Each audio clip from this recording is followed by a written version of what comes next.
His daughter-in-law shouted, "You're not family, just a burden." But when she saw what was in his will, she collapsed to her knees. Please stay with me as I tell you his story.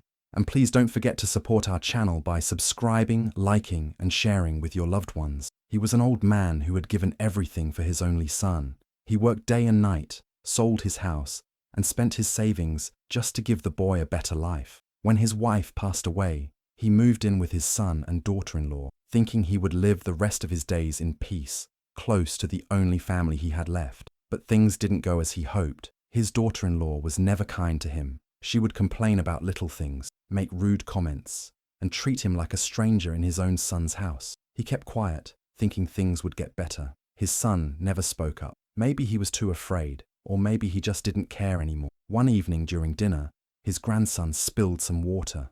The old man quickly bent down to clean it. That small act became the spark. His daughter-in-law stood up and shouted in front of everyone, "You're not family, just a burden." The room went silent. The boy started crying. His son kept his head down. The old man didn't say a word. He went to his room, packed a small bag, and left the house that night. They thought he had nowhere to go. They thought they were done with him, but they were wrong. He had made his plans long ago. He still had money, properties, and a will that said exactly who deserved what. And when that will was finally opened, everything changed. He was a simple man, quiet, kind, a father who never thought twice when it came to sacrifice. After his wife passed away when their son was just 10, he became both mother and father. He worked double shifts, took night jobs, and skipped meals, just to make sure his son never lacked anything. He sold their only house to pay for his son's university fees. While his friends were buying land and saving for retirement, he was renting one-bedroom apartments, sending money to his son, and living on the bare minimum. When the boy graduated and got a good job, he felt proud. The son eventually got married. He thought finally they could be a real family again. He looked forward to being around his future grandchildren, to having his son and daughter-in-law take care of him the way he once took care of them. But the distance began the day his son got married. Phone calls became fewer. Visits grew shorter. The son didn't ask if he'd eaten or how his health was. The daughter-in-law would smile politely, but her words were sharp. She once told him, "You shouldn't eat that much rice at your age." Another time, she told a guest, "We're just helping him stay with us for a little while. He doesn't really have anywhere else to go." He heard these things. He felt them, but he stayed quiet. For peace, for love, for family. Every time he thought about speaking up, he remembered the laughter of his grandson, the boy's tiny arms wrapping around his legs, so he bit his tongue. He smiled even when it hurt. He told himself it was just stress, just the pressure of young marriage, just a phase. But it wasn't a phase. The daughter-in-law grew bolder with her words. She would correct him in front of others, roll her eyes when he forgot something, complain that he was too loud, too slow, too old, and the son, he just stayed silent. Slowly, the home no longer felt like home. He stopped sitting in the living room. He started eating alone in the kitchen. He would wait until everyone had gone to bed before using the bathroom, just to avoid hearing another complaint. The seeds of betrayal were already in the soil, and he had seen them. But for the sake of peace, he watered them with silence. It happened on a quiet Sunday evening. Dinner was set. The table was full. Rice, chicken, vegetables, soup, the kind of meal that should bring the families closer. He had helped carry the plates from the kitchen, carefully placing each one on the table. His grandson giggled beside him, tugging at his shirt and asking about the toy car he had promised to fix. They all sat down. He took his usual seat at the far end. The meal began like every other. Polite smiles, forced conversation. Then the boy accidentally spilled his juice. It flowed across the table, dripping onto the floor near the old man's chair. Without thinking, he reached for a napkin and bent down to clean it. That's when it happened. The daughter-in-law stood up sharply, her voice loud and clear. "You know what? This is enough. You don't belong here. You're not family, just a burden." Her words hit like thunder in the silence that followed. Even the boy stopped moving. The old man froze, the napkin still in his hand. He looked up, hoping his son would say something, anything, but the son just kept eating, eyes fixed on his plate, lips pressed tight. The silence hurt more than the words. The old man didn't argue. He didn't cry. He simply stood up, slowly, like his body weighed more than ever. He walked to his room, packed a small duffel bag with a few clothes and his old radio, and came back out. His grandson ran after him, but the daughter-in-law grabbed the boy's arm and pulled him back. He walked out into the night with no car, no plan, no one stopping him. Neighbors saw him the next morning, sitting at the bus stop with his bag. Some whispered, some looked away. No one asked where he was going. They had all seen the tension, heard the sharp words over the months, but no one had thought it would go this far. He found a small room in a cheap assisted living unit. The walls were thin, and the food wasn't great, but it was quiet. No one shouted. No one rolled their eyes. He had a bed, a small window, and a calendar on the wall, where he marked each passing day. And something began to change. He started to wake up early again, like he used to. He walked to the park. He began writing letters. He reconnected with old friends, old contacts, people who still respected him. His eyes, once tired, held a new kind of calm. They thought they had thrown him away. But what they didn't know was that the man they called a burden had been quietly rebuilding something far stronger than revenge, a legacy they could never touch. People saw an old man with a tired face and worn-out clothes. They thought he was poor, forgotten, and helpless, but they didn't know the whole story. Behind that quiet look was a mind still sharp and a heart that had stopped hoping but hadn't stopped planning. Years ago, before retirement, he had made a few smart choices. A friend once gave him a tip about a new housing project in a small town. He bought 2 small properties, nothing big, but over time, their value grew. He kept them rented out, managed through a trusted agent, and let the money pile up quietly. He never spoke of it, not to his son, not even to his late wife. And that wasn't all. He had saved some stock options from a company he worked at long ago. Everyone else sold theirs for quick cash. He held on to his. It wasn't much then, but now it was more than enough to live a good life, if he ever wanted to. He had a will, written long ago, giving everything to his son. Back then, he had never imagined his own blood would one day treat him like trash. But that will was no longer safe. It needed to be changed. So, he called someone, not just anyone, an old friend from his working days, a man who had become a respected lawyer. They met in a small cafe far from the city. The lawyer listened without interrupting. Then he nodded slowly and said, "It's time." They rewrote the will, carefully, quietly. Every asset, every piece of land, every account was moved into a trust. His son's name was removed. His grandson's name stayed, but under strict conditions. A new name appeared on the documents. A young woman the father had once helped raise like a daughter. Someone who had never stopped calling to ask how he was. As the paperwork was signed, his face didn't show pain anymore. It showed something else. A coldness. A strength that had been hidden under silence. He no longer hoped for an apology. He no longer wished to be wanted. The man who walked out of that lawyer's office was not the broken father they had pushed out. He was someone new, someone they would never see coming. After the father left, the house felt bigger, but not better. The daughter-in-law walked around like a queen who had finally cleared out the last thing that annoyed her. She painted his old room the very next day, turning it into her home office. His old radio and framed photos were tossed into a black bag and burned behind the house. She laughed as the smoke rose, like she had finally erased him. But peace didn't last long. Without the father's quiet presence, things began to shift. The son, once calm and collected, started losing focus at work. He had relied more on his father than he ever realized. From early morning rides to late night advice, deadlines slipped. His manager gave warnings. Promotions he was promised were suddenly delayed. At home, things weren't any better. The daughter-in-law got more controlling, more irritable. She started complaining about every little thing. The laundry, the dishes, the food, even their son's behavior. But the boy had changed too. He kept asking, "Where's Grandpa?" Again and again. No matter how many times they told him, Grandpa had to go. He would leave drawings on the windowsill in case Grandpa came back. One night, the boy snuck into the repainted room and cried in the corner. That was where Grandpa used to read him stories. What they didn't know was that the father hadn't completely disappeared. He had people, quiet people, who watched from a distance. The housekeeper across the street noticed the burned belongings and told someone. A man in a grey car sometimes sat near the corner taking notes. The lawyer friend had hired someone to observe, not to harm, but to record, just in case. Photos were taken, videos too. Every insult caught on the porch. Every sharp word yelled at the child. Every time the son slammed a door or the wife shouted across the yard. The old man didn't ask for revenge. He asked for truth, and truth was being carefully collected, piece by piece.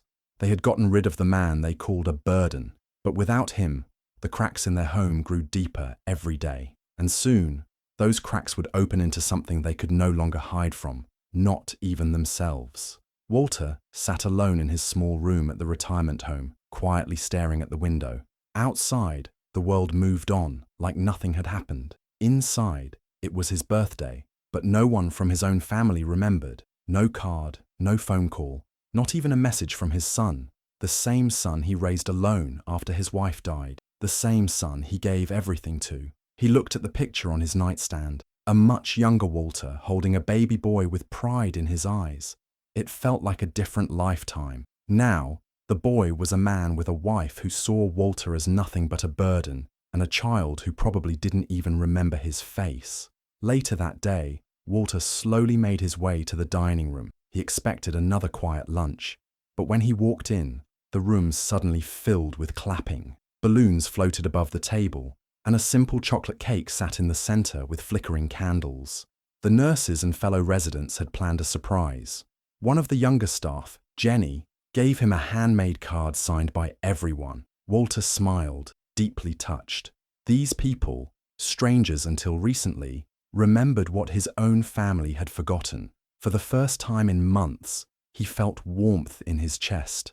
That evening, just as he was about to settle down, there was a gentle knock on his door. Walter opened it, unsure who to expect, and there she was. "Uncle Walter," she said softly. It was Emily, his late sister's daughter, the niece he had once raised like his own after tragedy struck her family. Years ago she had moved away, and they lost contact, but seeing her now brought back every memory. Walter's eyes filled with tears as they embraced. "I've been trying to find you," Emily said. "I heard what happened. I'm so sorry I wasn't there." Walter smiled and shook his head. "You're here now. That's what matters." They spent the evening catching up, sharing stories and tea. For the first time in a long time, Walter felt seen, not out of pity but out of love. The next morning, he called his lawyer. "Change everything," he said. "My will, the inheritance, all of it. Emily is my heir now. She's the one who showed up." And with that, Walter took back control of his story and gave his legacy to someone who still believed he mattered. It was a quiet Thursday afternoon when the small brown envelope arrived. It was hand-delivered and left at their doorstep. No postage, no name, just a USB drive inside and a note taped to it that read, "Play me." Melissa picked it up, annoyed. "What now?" "Some scam," she muttered, walking into the living room. She was already frustrated. The bills were growing. Andrew was distant. Their son wouldn't stop asking about Grandpa Walter. And now this? She plugged the USB into her laptop, half expecting junk. But there was only one file. The title for Melissa from Walter. She pressed play. Walter's voice came through, calm and steady. "Melissa, if you're hearing this, it means everything is already done. The will has been filed. The assets have changed hands. And what I have to say won't change the outcome. But maybe, just maybe, it'll change what you see when you look in the mirror." Melissa stiffened, her hands tightening on the edge of the table. "You called me a burden, loudly, in front of my son, in front of my grandson. You stripped away my dignity with every cold meal, every ignored greeting, every time you spoke about me like I was invisible. But I was never a burden. I raised Andrew with nothing but my hands and my heart. I worked nights. I sold the house I built with my wife's memory so he could go to college. And when he brought you home, I welcomed you like a daughter. But you made it your mission to remind me I was unwanted." Melissa's eyes welled, but she blinked it away. Still, her body leaned in, trembling now. "I may have looked weak, old, quiet, but behind all that, I had prepared. I had properties, savings, investments, and now, every single one of them belongs to Emily, the niece who once called me Dad, before you erased me from my own home. You won't understand this now, maybe not ever, but one day when you feel alone, when silence fills your life the way your words once filled mine, you'll know. You'll know what it feels like to be treated like a burden." The voice memo ended. Melissa sat frozen. The laptop screen dimmed to black, and for the first time, her silence screamed louder than anything Walter had ever said aloud. When Andrew opened the documents, his hands started to shake. He had no idea. None of them did. Every property, every account, even the house they had been living in for years, all of it had belonged to his father, Walter. Walter had never said a word. Not once had he used it as leverage. But now that he was gone, the truth was everywhere. In signed documents, in legal files, in the name printed boldly on each deed, Walter Grant. Andrew's shock turned into panic when a lawyer called and confirmed that the house was no longer theirs. The will had been changed. Everything was left to Emily, Walter's niece, now listed as his legal heir. Melissa tried to fight it. She was furious. She called a lawyer, tried to challenge the will, argued that Walter had been manipulated. But the lawyer looked her straight in the eye and said, "Your husband's father was sharp until the very end. Everything was done legally. There's nothing we can do." Word started spreading. Someone leaked the story to a local community page. Soon, Melissa's perfectly curated social media, full of smiling family pictures and humble brag quotes, was being flooded with comments. People asked why she'd treated her elderly father-in-law so badly. Some posted clips from the voice memo. Others called her heartless. Her online world fell apart. The house was gone within 2 months. Emily sold it and donated part of the proceeds to the retirement home that had cared for Walter in his last years. Andrew and Melissa had no choice but to move. They packed what little they had left and moved into a small 2-bedroom apartment near the freeway. Their son, little Jacob, didn't understand. "Why did we leave the big house?" he asked one night, hugging his toy car close. Andrew couldn't answer. Melissa just looked away. In the quiet of that cramped apartment, surrounded by cardboard boxes and fading dreams, Melissa finally understood the voice memo. She had taken someone kind and strong and made him feel small, and now, without even raising his voice, Walter had given them a life where they would feel just as invisible. It had been months since the will was read and the house was taken. Andrew had tried to bury his guilt, but it followed him everywhere. Every time Jacob asked about his grandfather, every time he looked at Melissa and saw her anger turn into silence, it weighed heavier. One rainy afternoon, he made a decision. He took the long drive across town to the retirement centre where his father had spent his final years. The building looked quiet and peaceful. Andrew's heart pounded as he walked to the front desk. "I'm here to visit Walter Grant," he said softly. The nurse looked up and smiled. "You're Andrew. He said one day you'd come." She led him to a private memory garden behind the building. There, under a tree, sat a small bench. Next to it was a stone, engraved with Walter's name and the words, "Kindness doesn't make you weak, it makes you unforgettable." Andrew sat down, eyes burning. He reached into his coat pocket and took out a small voice recorder. The last message Walter had left him, one he had ignored until now. He pressed play. "Andrew, if you're listening to this, then maybe something in your heart still remembers who I was. You were my boy once. I held your hand through the dark, gave you my youth, gave you my peace. But when you stood silent, when she pushed me out, and you said nothing, you stopped being my son. You became someone I once protected, nothing more." Andrew covered his face and wept. The words cut deep, not because they were angry, but because they were true. Walter hadn't screamed, hadn't cursed. He had spoken like a man whose heart had broken long ago and never fully healed. But as the message ended, Walter's voice softened. "Still, if you have the courage to sit on this bench, then maybe, somewhere, there's a door left open, but you'll have to walk through it on your own." Andrew looked up at the grey sky, the breeze brushing his face like a ghost's touch. He whispered, "I'm sorry, Dad." There was no answer, but maybe, just maybe, Walter had already said everything he needed to say. And now, the rest was up to Andrew. Walter Grant passed away quietly on a calm spring morning. His room was filled with soft music, gentle sunlight, and the presence of people who truly cared. The nurses, the neighbours from the retirement centre, and most of all, Lily, his niece who had become his true family. His hand rested in hers as he took his final breath, a small smile on his lips, as if he had finally found peace. The funeral was held 2 days later. It was simple but beautiful. Lily stood beside the casket, greeting everyone with grace. Former colleagues, old friends, even strangers who had heard about the kind old man came to pay their respects. Melissa, the daughter-in-law, came too, but no one looked at her. No one spoke to her. She stood in a corner, unnoticed and unwelcome, like a shadow from the past. As the ceremony ended, Lily stepped forward with a small voice recorder. "My uncle left this message," she said, "for all of us." Walter's voice filled the room, calm and clear. "Family is not about blood. It's about who you stand beside when there's nothing left to gain. If you stood beside me at my worst, You deserve my best. If you left when I needed you most, this goodbye is yours." Tears filled many eyes. Melissa turned and quietly walked away, her face pale, her eyes empty. Lily later took over Walter's small foundation, which helped other abandoned elders find homes and dignity. She told his story often, not out of anger, but out of love and truth. And as the years passed, people remembered Walter Grant not as a burden, but as a man of quiet strength. Do you think Walter did the right thing by cutting off his son and leaving everything to Lily? Or should he have forgiven them and tried to rebuild the family? I'd love to hear your thoughts in the comments below. And if you want more powerful stories like this one, don't forget to subscribe, like, and turn on the notification bell so you never miss a new video.